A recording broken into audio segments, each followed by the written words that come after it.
Good morning, everyone, and congratulations for being here for 7 a.m. breakfast. Everyone said they could not make it, but look at this great crowd.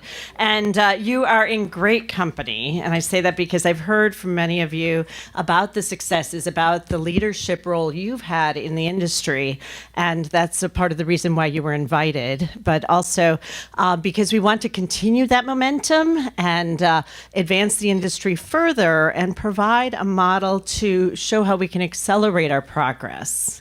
And what that looks like is what our organization, Global Waterworks, is all about.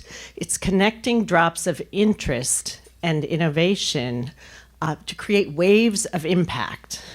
But I just wanted you to know, people ask, what is Global Waterworks? You know, you are all Global Waterworks because the mission, vision, and purpose of Global Waterworks is the name. Global Waterworks in the end. And if that doesn't happen, we all know the place that we will be because we see where global water works or doesn't work around the world, and we don't want to be there. Our real estate values decline, morale is lost, wars start, and we want to prevent that. And I get a little emotional talking about it, as other people in the audience sometimes do, because we all know each one of us is made up of 70% water, so it definitely resonates. But I'd like to move forward with the amazing panel we have, and rather than reading the introductions, I'll refer to the wonderful bios. They've all earned the right to be up here speaking. I'm going to invite Greg Quist, who is actually the whole reason I am here with Smart Cover Systems, because of their amazing innovations started where I first saw it at Swan. You were the first example, besides Israel, of where global water works. And so thank you for making that happen with 94% reduction in cost for cleaning and many other things. And Greg, if you want to come up here to speak, then you can be heard by everyone. So give Greg a warm welcome if you would. First of all, I want to thank you all for being here Wednesday morning of WEFTEC. I'm honored and humbled that you're here because I'm going to tell you a little bit about our story, and it's amazing that I'm sitting in front of you, all these people that are utility leaders talking about what we've been doing for the last few years. So I'm very thankful for that.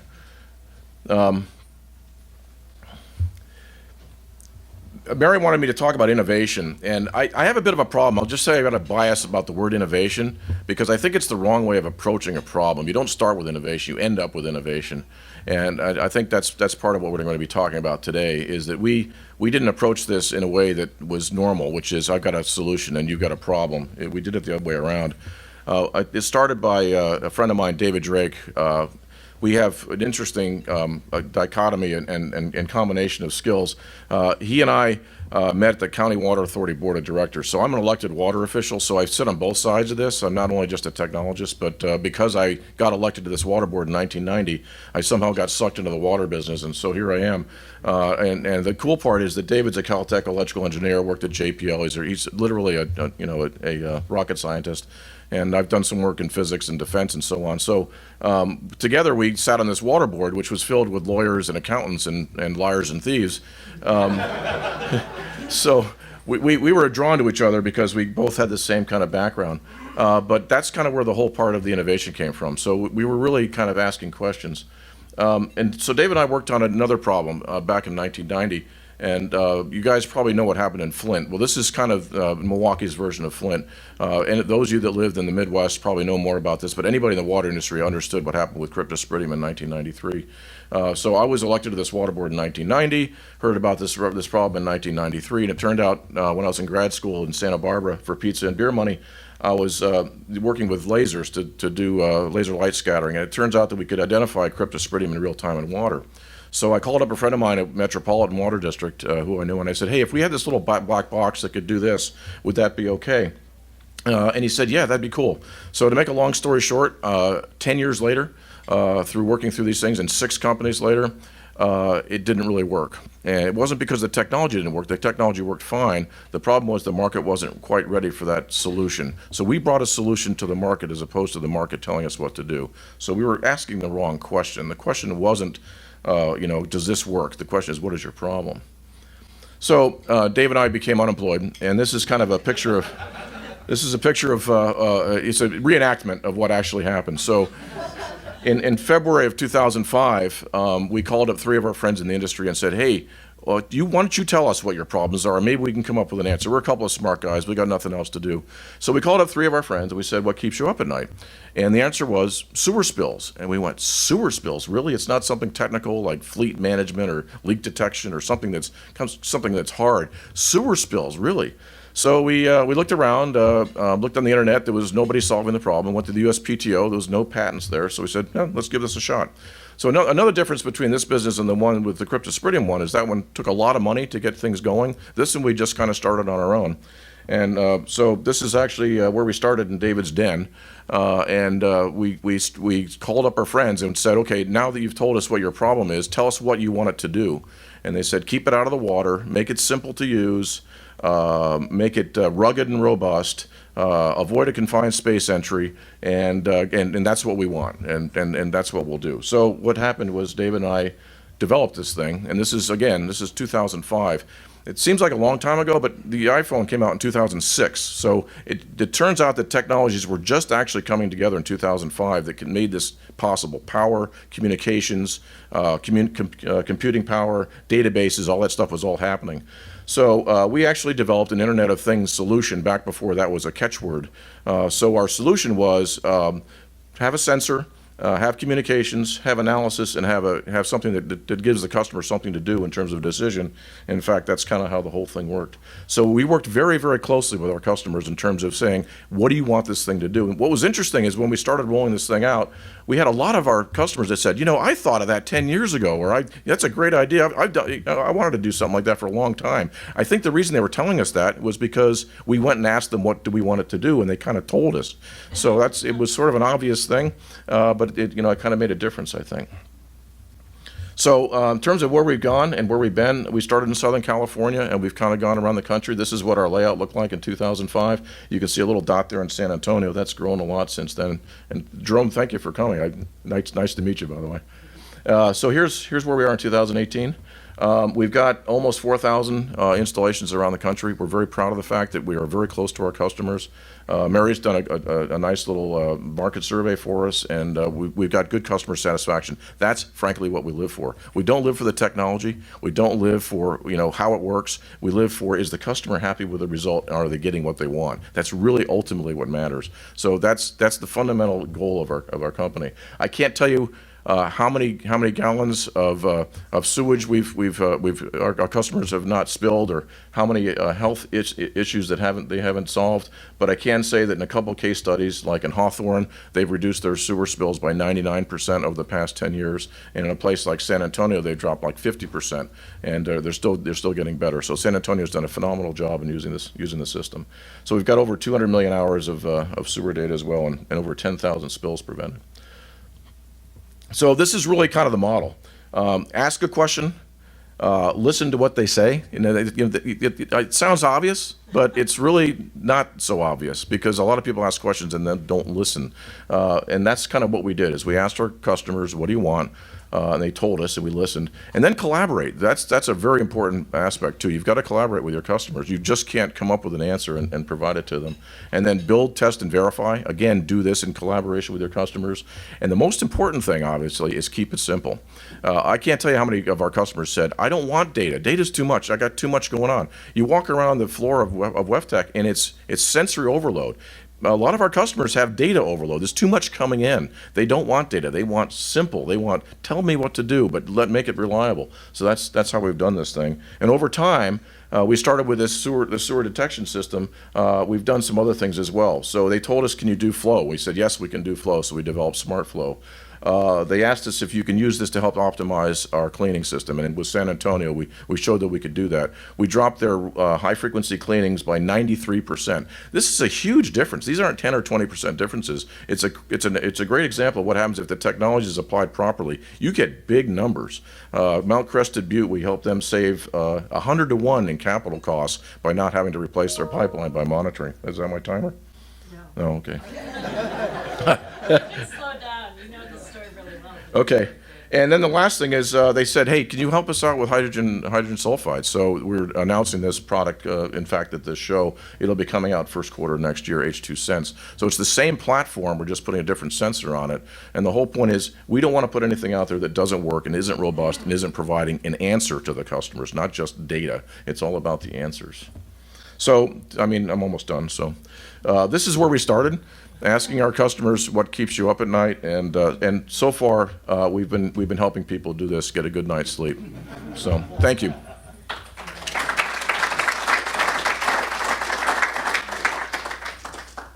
Great. So if you want a CEO who will listen to you, just turn over to Greg. But another person who listened to him and actually sought out answers and went outside the box at her organization is Kyla Jacobson, and you'll hear from her now.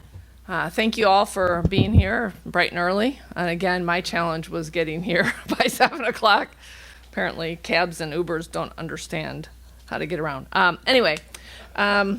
I am a retired utility director for the city of Elgin. We're a suburb northwest of Chicago, a community of about 120,000 people.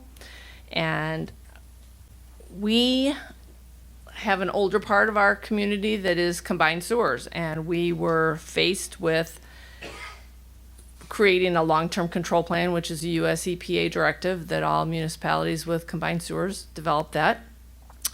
In 2009, when we were putting that together, our engineering division was actually handling that, and that right about that time, and they transitioned and said, no, the utility director handles stormwater anyway, why don't you take over the CSO issue? So as we were putting together our long-term control plan, we knew that we had to have an active sewer separation program in place. Our community is only committing to about $3 million a year in separation strategies, and we have around $90 million to go, so do the math. We're not going to make our deadline of 2030, but that's not my problem anymore. But the long-term control plan also requires us to monitor, and our challenge was what are we going to do as far as a solution? We had to be able to prove to the EPA that we had no no dry weather flow, and we had to be able to monitor the frequency and duration of our discharges. Problem is, you get a large rain event, you go to look at it, and it's already done. So by the time you figure out, oh yeah, it's raining, I got to get out and dispatch people to the overflows, and they're not going to be able to monitor it. So I actually had one of my crew leaders, my sewer crew leader, we do distribution, water treatment and distribution, but we also do collection and conveyance. We do not do the treatment of the wastewater. My crew leader actually found smart cover systems by doing an internet search, and he suggested this to me, and I'm like, this looks like it could be a very cost-effective way for us to be able to get the information we need. So we looked into it, and we have implemented smart cover systems for our CSO compliance.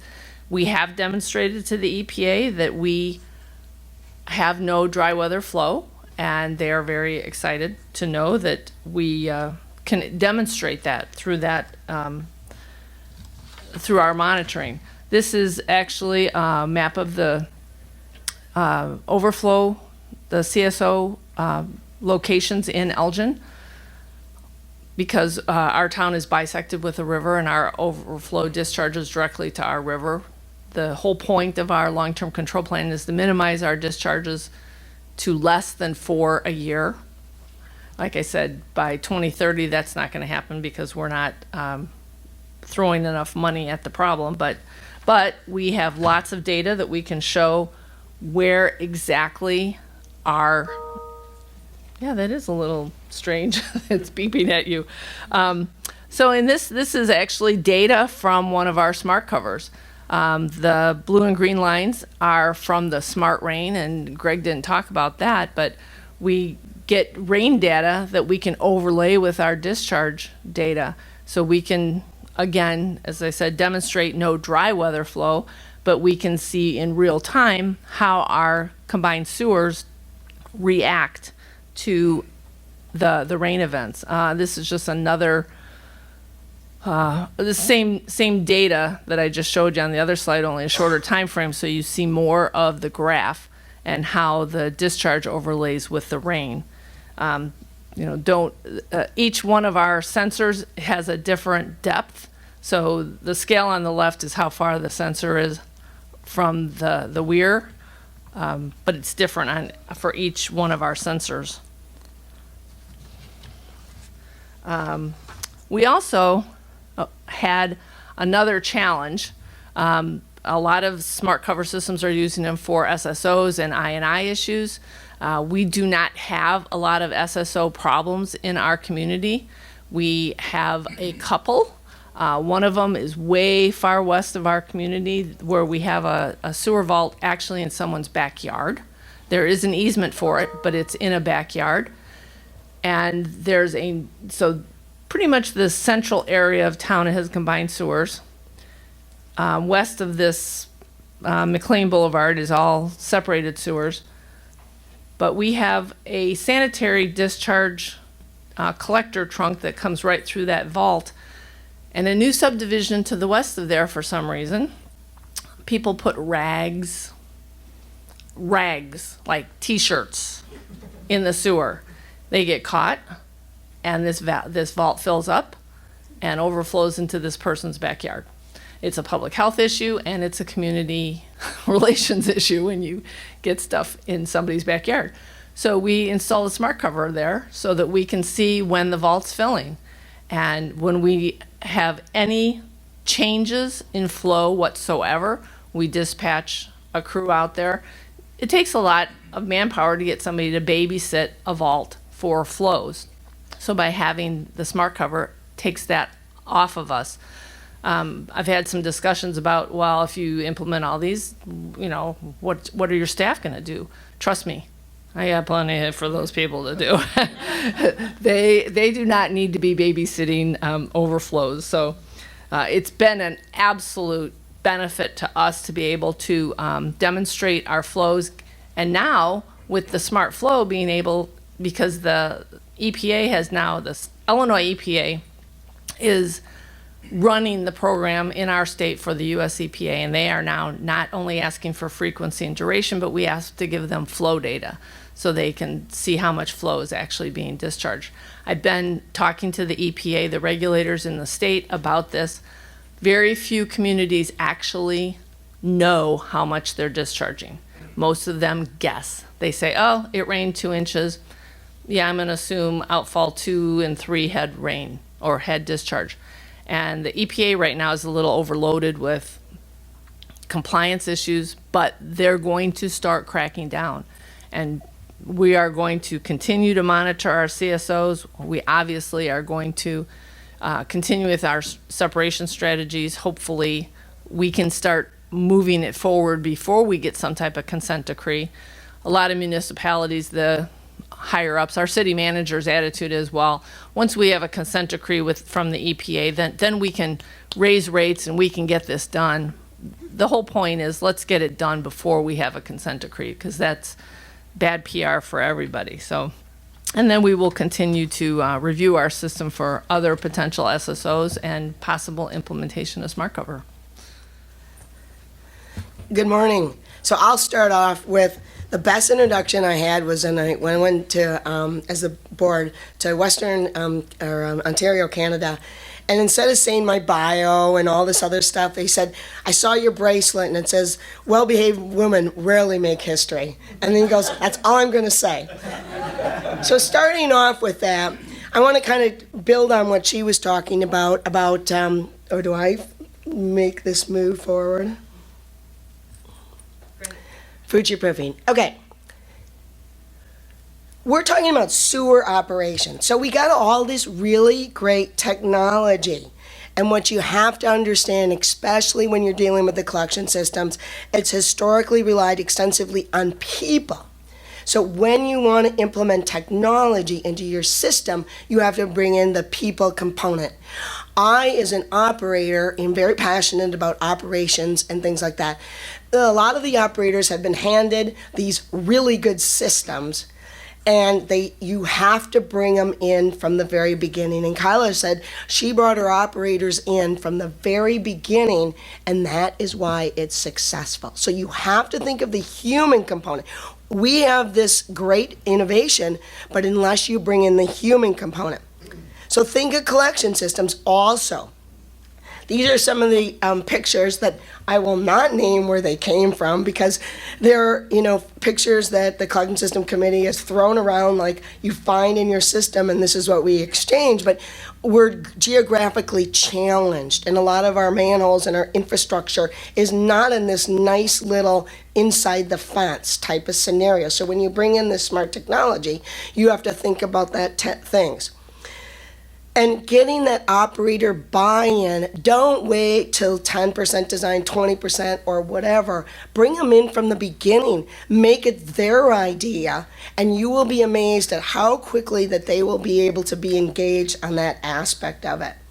So, and everything has to be maintained. So that's the first thing that operator is going to say. Or two things. Who's going to maintain it? And like she said, is what is, if you bring this technology, what does my job, is it going to go away? No, you've got tons of stuff to be able to do. So you have to be able to convince them that that's going to be able to do that. So kind of feeding on what the predecessor to smart covers would be, is I'm in the collection system, and I called it two guys, and guys would be generically, and a pickup truck. And some of the communities, what they would do is pick 30 manholes, and they would go visit them during dry and wet weather, run around, pop the manhole cover, see what's in the flow, and document that so I could figure that out. That's the old technology. Now with this new technology, we'll be able to move from place to place, and they don't have to run around in the pickup truck. They can go be solving that problem down on Main Street where it's overflowing and other things like that. So in our business, we have to think about technology is changing exponentially. And for some of those, like they said, the iPhone was just invented, and think about how much we rely on that aspect.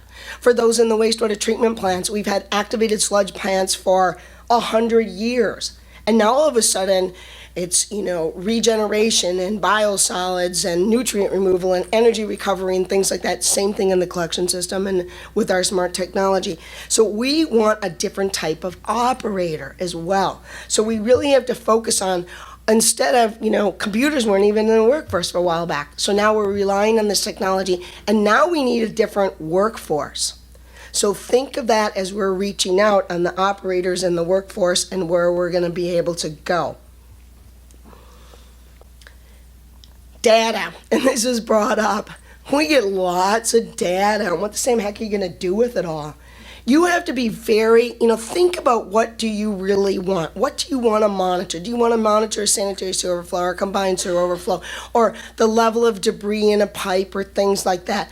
But, for an operator that's going out there and getting it, he or she is overwhelmed by this, and you have to explain why this is important and why is it critical to collect. And so here's where the smart technology can also really help out, is where you can be able to do that.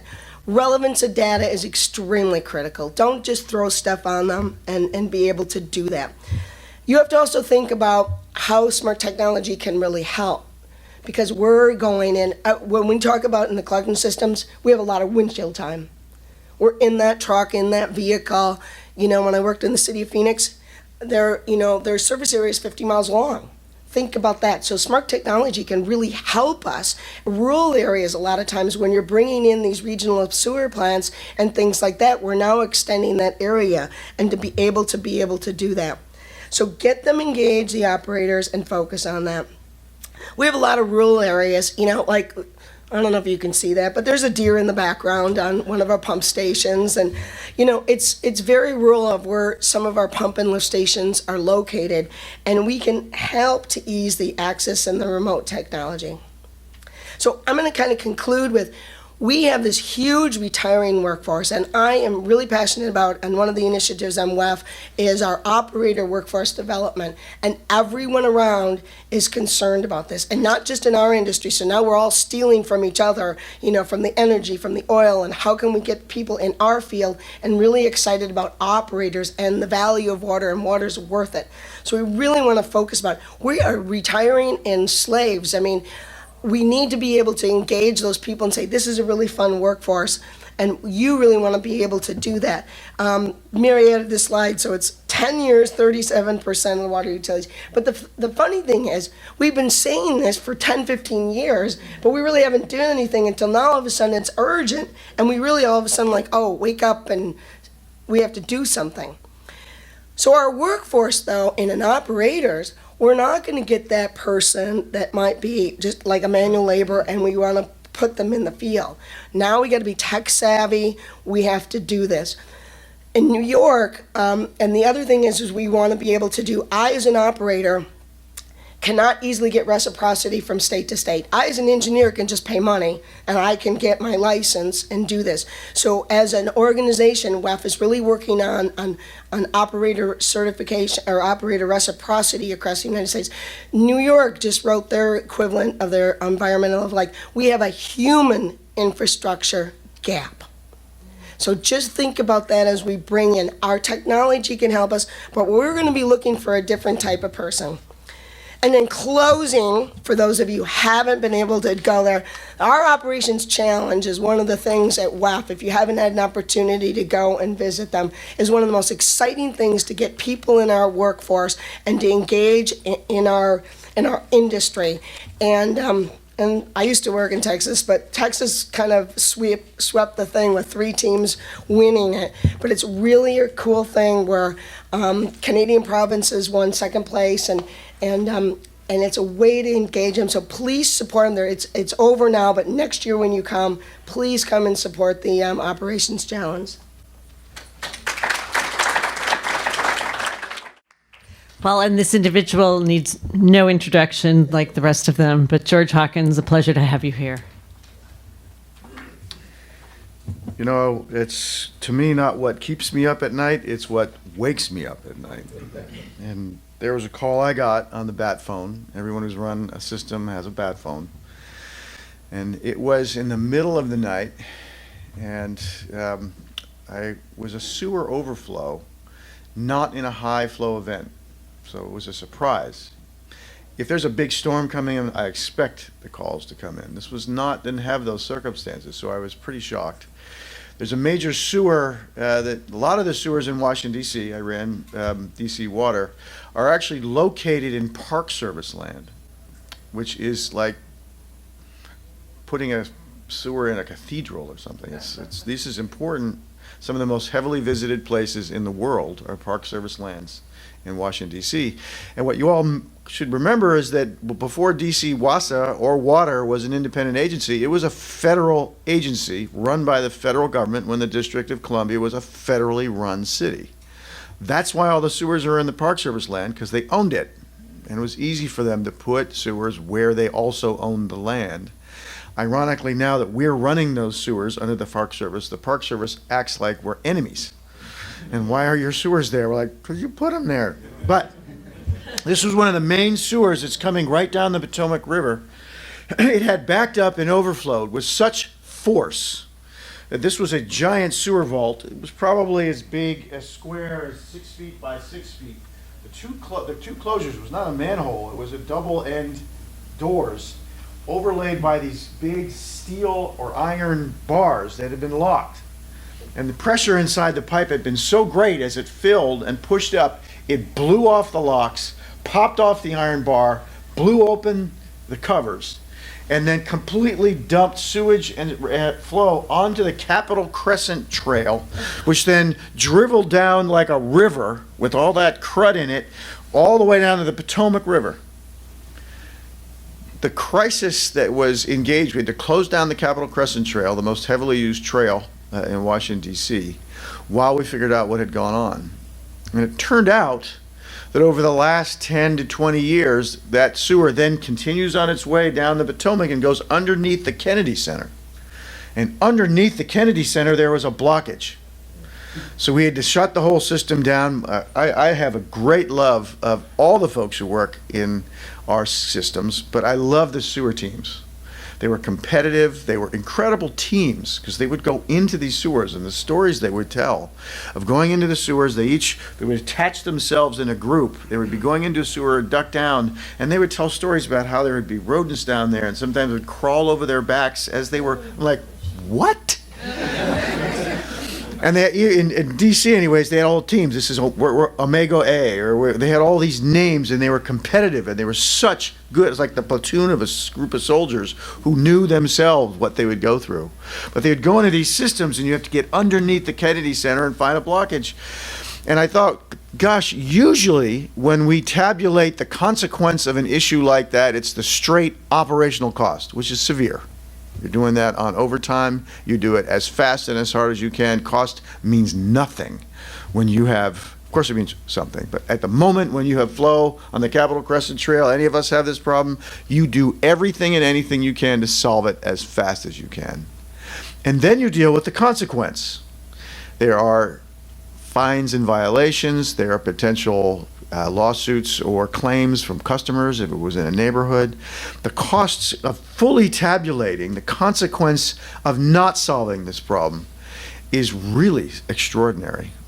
And perhaps for us, most of all, because DC Water was projecting to our customers that we're lean, efficient, effective, we deliver services, we're an environmental organization, we clean and protect things, that here we were operating a system that had blown up in these things, sewage on the Capitol Crescent Trail down to the Potomac. That's hard to recover from when you're an enterprise that has to raise money from people.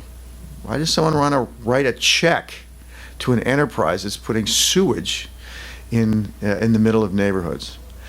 So what I really love about what you just heard from Greg, and I've just gotten to know Greg. One of my Moonshot's main clients is XPV. So I work with XPV. And I'm fascinated by what XPV does. They deploy private capital to help companies that are finding solutions to problems that are out there, and how to help those companies grow and have scale and financial backing, so that as a utility, when we are considering whether to buy this option or anything else, we know there's staying power. It's one thing I would say to a tech firm, two things I often say to a tech firm is, you're exactly right, Cliff. We had a program at NACWA, and actually Greg was on it, and there was 4 technology companies, and you had 200 GMs in the room listening. Priceless potential market. Won't mention any of the other folks. 3 of the 4, and this is so appealing, that the person talking was so excited about their thing. That's a human, that's so cool. But it was hard to tell, listening to it, what was the thing for? Or, in my opinions, in my case, since I'm a lawyer, what are you talking about? But I could watch. I was moderating the pit. I was watching all my GM friends out in the room, and most of them had gone back to their phone because they hadn't heard something that meant something to them in that piece of gadget of whatever it was. Unlike Greg. Greg did start his presentation. Here is a problem that you have.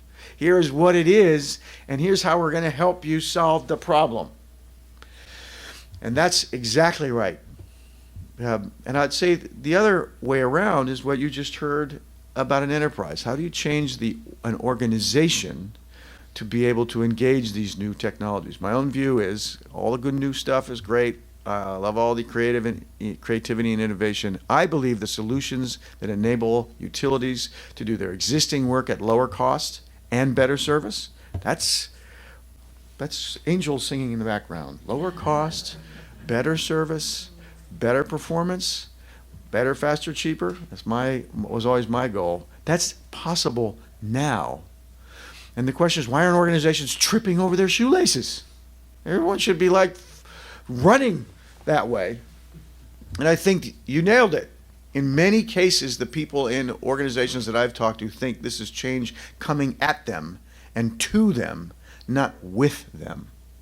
And so it is done without their knowing what it is. It seems that it's foreign. You're telling me what I've been doing for all these years is wrong and bad. And there's a defensiveness that comes in from enterprises, not because of anything other than the commitment, dedication, and honesty of the people who've been doing this for 20 years with no extra help and no good technology. I've been out there in the field slogging it all out, and you're going to walk in and tell me what I've been doing all these years is the wrong thing? You know what I'm going to tell you? I'm going to give you the East Coast hello to that one. I'm sure they do that everywhere else. I just only know it on the East Coast. By the way, I grew up in Cleveland, and I would go back and drive in Cleveland, and I, was going to cut somebody off, and I was thinking they were giving me the finger, and the person was slowing down and letting me in. I'm like, what? That's right. I used to be in Midwestern. I can be nice too, but the thing what I found worked at DC Water, and I'll conclude there because it's related to these questions. Because I did it not only because I thought it was a good approach, I had to do it. I'd never worked for a utility before I came in to run this place. DC WASA at the time was the worst liked agency in all of Washington, D.C., and think on that one. And I had regulated and sued it myself. So imagine going into an organization that you sued and saying, I'm here to help. And but I was also a lawyer, so I really had no bloody idea what the heck I should do. So the first 6 months, we did no change at DC Water. All I did was meet with employees in small groups, every single one of them. And I kept on hearing themes. And the change we started with was working with those employees to find solutions to problems they had raised in ways that made their jobs better.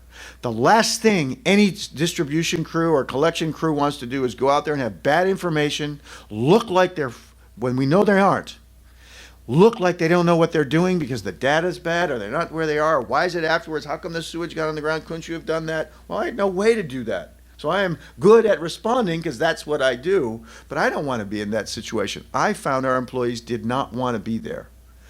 And all of the first changes we made, actually safety was first. We started with making change to operations to improve safety so people saw that we cared about them. So if change is coming, it's about them. And then actually the first thing we did is we put a computer in the crew cabs of the general foreman so they had information at their fingertips that they used to have in a book that was like 30 years old and had yellow stickies and coffee stains and all out of date. So even the information they did had was wrong, which made them look bad in the field, even though they're good. And what I found is that then the momentum started rolling. And what I wish is I'd had more time to learn about things like Smart Cover. And one of the things I do tell my GM friends is take the time every year or 18 months is what I wish I had done. And take a few weeks, not off, not to a vacation, but to step back and survey the field and see those solutions that are out there that really can allow you to do your work better, faster, and cheaper. The last message I will say is that the grand hope, and this is why I love the field, because what we found at DC Water is when we started with change that people saw, by the way, the first thing we changed, very first thing we changed was in our warehouse. The guys in there, we have men and women, but in this case it was guys, complained that half a bathroom had been made, never finished, I don't know why, and they had to walk 2 other buildings to go to a bathroom. I had that fixed the next day. The message was, oh, there's a problem that we have, we'll fix those things. And it just started to roll. We found that our employees adapted pretty fast to these technologies when they were presented in a way that solved problems that they had, that they were engaged in how it would work and how the processes would change. So it's not to them, it's with them. And last, we started getting tremendous talent coming in the door because young folks want to do this. This is what they're good at. I watch my kids with things, by the way, I'm not at DC Water anymore, and the funniest thing to me about that is I don't know how to do anything.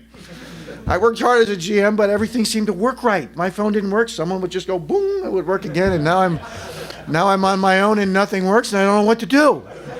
Where do you order paper? I don't know. Where do you get a phone fixed? I don't know. But they do, and they do it sort of like magical. Like my son goes, oh, blah, blah, blah, blah. I'm like, oh my God.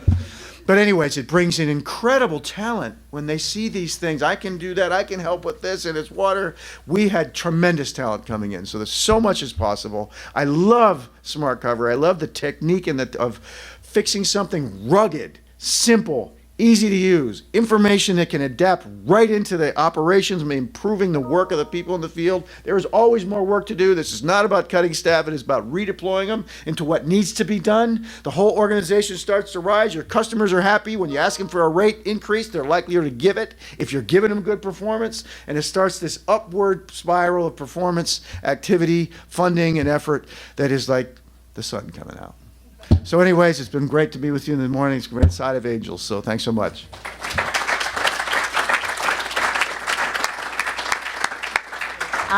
The panel's likely answered many of your questions, but I'm sure there are other ones out there. I will ask, just on the topic of these silos, and we're all operating in our own little windows of areas of, not seeing what the other's doing.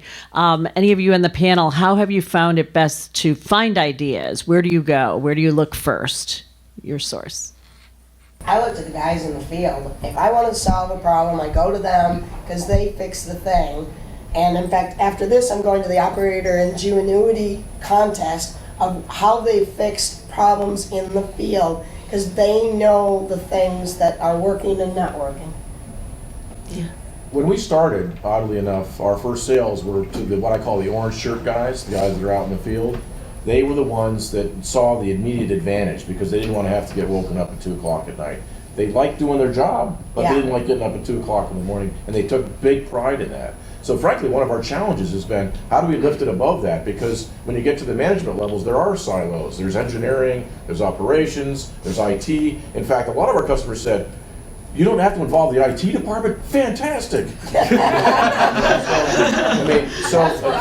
there's any IT people here, I'm sorry, but it was actually kind of interesting that they told us that. You don't need the IT people, that's great, let's get that done. So. Yeah. Well, I was going to say, I totally agree with Joan that, I got a solution. They knew what the problem was, I knew what the problem was, but they initially researched it. And absolutely get their buy-in, but also things like WEFTEC Expo and the American Water Works Association, the annual conference and expo, getting information from those places is also good, but you got to get the buy-in from your crews. So Yeah, absolutely. Right, one thing I'd say, and this is a conviction of mine that I believe, I'm not sure, but I believe it, is I believe everyone in any job they've ever had, I know I've always felt this, no matter where I was in the enterprise, at some moment in the day, whatever I was doing, I thought, why do we do it this way instead of that way? It doesn't matter, and I say to every one of them, I met every employee when they come in the door, I met every group, I always say, I do care what you do, but for this reason, I don't care what you do. If you order paper, if you are doing a procurement, if you're the one signing off on accounts payable, accounts receivable, or you're in technology or you're out in the field, there will be a moment when whatever you're doing, you're going to say, why is it this way instead of that way? Mm-hmm. My humble opinion, bad organizations just do it that way because it's always done that way, and there's no way to take that knowledge and experience and creativity of that employee and capture it and have them think, now we're doing it this way. Guess what? I help figure out, now I am part of it. It's not, again, you have employees who are part of it, the morale and motivation of anyone in that circumstance elevates. You're just doing what you're told even when it seems dumb to you. That is a terrible way to try to motivate an employee. That doesn't mean our employees came up with all the solutions. It's just simply not, there's so much going on out there and so many really smart people are bringing solutions to bear. But the problem identity and then being part of the group that tries to find, integrate, understand what the solutions are, I think was golden. Yeah, but that's the culture you created, allowing people to fail fast or find a new way of doing things. And on that bottom up, top down, George, you're a great example of organizations looking top down. How would you answer people in the field who are saying, I don't know how to get things done, and the top, they're all siloed up above? A lot of times they don't have the tools.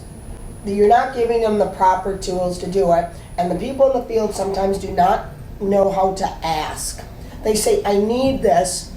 Well, when you talk to them and finally drill down, if they got that tool, it would save them, it paid for itself within like a couple hours or something. So helping them translate that tool to get in why you need that, like smart conference, why will this help you out and do your job? it's our job in this room to help them drill down to get that question answered. You know, what I would say to that, and I see Bree is in the crowd, because I don't know whether WEF does this, I suspect, because they're so well covered, is as much as I want that employee to, well, when that idea comes off, to capture it, like anyone else, how an employee presents that idea in this chain is going to matter. Yeah. If the employee comes up and says, you all are a bunch of idiots for doing it, it's going to be the same resistance to, of the management change if you're coming from the top and saying you all are a bunch of idiots. So we would spend some time with our employees is, if you have that idea, think ahead of time about how you present your case in the management team. Because if you come to your managers like you're a bunch of idiots doing it that way, whether it's true or not, they're going to be resistant. And if what you want is change, put it in a guise that will mean something to them. You know, it's costing us $100 a shot to do this. I bet there's a way we could do it for 70. There's no manager that I know of them that, you're going to send me $30 that I can spend on something else. Then you're talking their language. And I just don't know whether we would have a program of how you communicate up change in a way that's designed to gain support from those in the management chain. Are you volunteering to lead a program like that? Yeah, great solution, Lisa. Yeah, just to echo that, I'm thinking about our organization. I've worked in policy and planning, and I kind of move across a lot of different parts of the organization. I have very few people under me despite my title, but it means I get to go talk to everyone, and I'm not threatening because I don't control anything. But I've gone out with our operators, or I run into them in the gym, and I remember meeting somebody who was brand new, had come in from another town, and he said, you know, the way we did such and such at the other town was so much more efficient than you. I said, that's really cool. Is there a way for you to talk to somebody about that? And he's like, you know, I've talked to the guy one up for me, and they're like, There's 6 more layers between him and the district engineer. It was just going nowhere. Now, I mentioned it to my boss, who's like one step below, but it's diluted. They've got too much going on. And I think culturally, like George, when you came in, you said, I want to change this. You went and talked to everybody. But to, you know, that saturates down because you have a lot of power. I think it'd be really interesting from a cultural standpoint if you could get enough people in the organization to buy in to train everybody in that kind of presentation of ideas. Because, see, we have a suggestions box. If somebody puts in a suggestion, it's probably not clear when you write it. The first time you say something is never really clear. You need to bounce it back off people. So if there's a way we could come up with a more efficient way of doing that, because we've got 300-400 people, and it's very top down. A lot of people are ex-military. You're talking about the people, the rat patrol going through the sewers. They're really each other's best buddies, but there's also this deference to authority. You know what's going to happen to you if you're in the bottom level. You're never going to get promoted up because it's the guys right above you who are going to be interviewing you for the next promotion. So there's a resistance to that kind of information. But it's really important to get those ideas out because they really do know what's going on out there and they're super smart. Right, so communication strategies to future-proof are as important as the technology strategies. And I had worked for my municipality for 18 years before I became the utility director. And people ask me, who was my mentor? Who did I learn my leadership style from? I didn't learn it from anybody. I learned it from the antithesis. Because the guy who was our director before I became the director was somebody nobody wanted to emulate.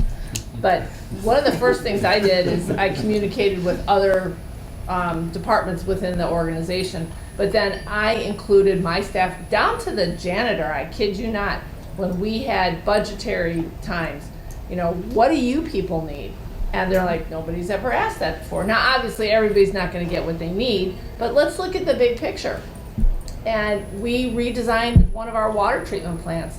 And I had 3 operators at every design meeting. And in the first couple meetings, they didn't open their mouth because that was very unusual to be included in that at that level. But they're the ones that are going to have to operate it. And I wanted their buy-in from the beginning. And they helped come up with the solutions on some water treatment challenges. So we were very collaborative at my organization because I needed that change. Sounds great. Any other final comments from the panel? I was going to say one thing. Agreed. And Brea, I would be willing to at least talk with you about just what I found, particularly with technical people, that they love their ideas. And I find it so appealing. I don't mean that as a criticism. It's in intellect. creativity, ownership, pride, all those things. But often folks who have those ideas, the thing they've thought about the least is the actual presentation itself. If you're going to stand in front of someone and sing a song, you probably don't walk up there the first time you've ever done it and sing. Or you go out on a basketball court to play a game, that's not the first time you ever tried to shoot a hoop, you practice. And the idea that independent of the idea that we focus some time on people in this industry about how you present it and to whom, because that is a buildable and learnable skill that you can take on just that you take on as an operator challenge. And maybe there is something to, I believe at WebTech right now there's 10,000 ideas that are waiting to be found if we figure out a way to have those people understand how to present it. Not what the idea is, it's already there. It's how to present it and put it in a system where it's most likely to be heard. Yeah. Great. Give a big round of applause for our wonderful panel. Yeah, Mary simply asked me to close the meeting, and this slide, doesn't mean that I'm new with smart cover systems. I'm supposed to talk about what's new at smart cover systems. And there's a lot new because, as Mary said and as Greg inferred at the beginning, we listen to our customers. And rather than talk about it now because of time, come to the booth 3839. We have a lot of new solutions that solve customer problems. Greg mentioned one, which is the hydrogen sulfide monitoring, which our customers told us they needed. And we're finding a great level of adoption on that technology.